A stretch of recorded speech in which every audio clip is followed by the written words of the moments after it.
Les fonds de recherche du Québec ont révisé en 2022 leur politique de diffusion en libre accès. Cette politique vise principalement les publications diffusées dans des revues. Mais qui est concerné et quels changements cela apporte? La politique n'a aucun effet rétroactif.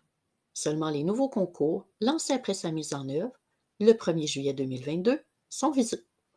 À partir de cette date, graduellement, certains concours de subvention d'infrastructure sont soumis à la politique. À partir de juillet 2023, on vise tous les concours d'infrastructure. Quant aux autres subventions et bourses, les concours concernés sont ceux lancés depuis juillet 2022. Appliquons cela à l'exemple d'un concours qui offrirait 2 ans de financement. Avec une demande de financement déposée à l'automne, l'octroi sera annoncé au printemps suivant. Après 2 années de recherche, la politique révisée s'appliquerait à la publication des résultats qui aurait lieu vers 2025-2026. Regardons les 3 changements clés découlant de cette politique. D'abord, la publication doit être disponible gratuitement et de façon immédiate, donc aussitôt qu'elle est diffusée par la revue. Il n'est pas permis d'imposer un délai, appelé embargo, avant d'offrir le libre accès. Cet accès peut être offert via le site de la revue ou via un dépôt électronique. Il est alors suffisant d'y diffuser la version finale du manuscrit.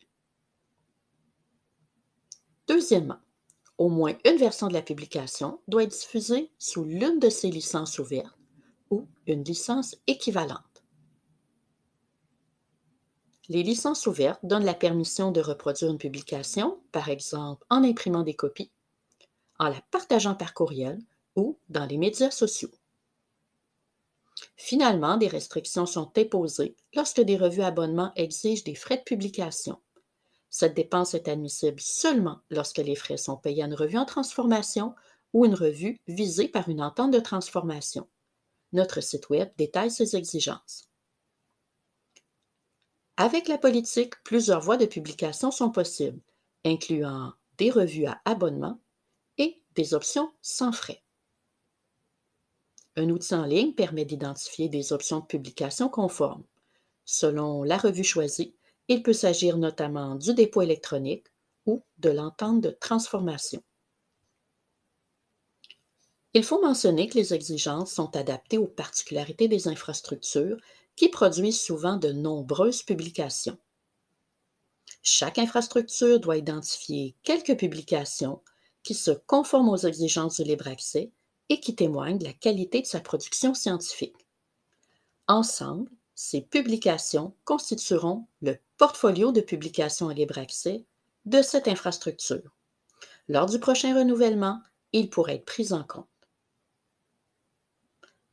Enfin, des exigences spécifiques visent les mémoires de maîtrise et thèses de doctorat qui ne contiennent pas de publications destinées à des revues. Ils doivent être diffusés dans un dépôt électronique. Pour des explications détaillées et trouver les outils présentés, consultez notre page Web.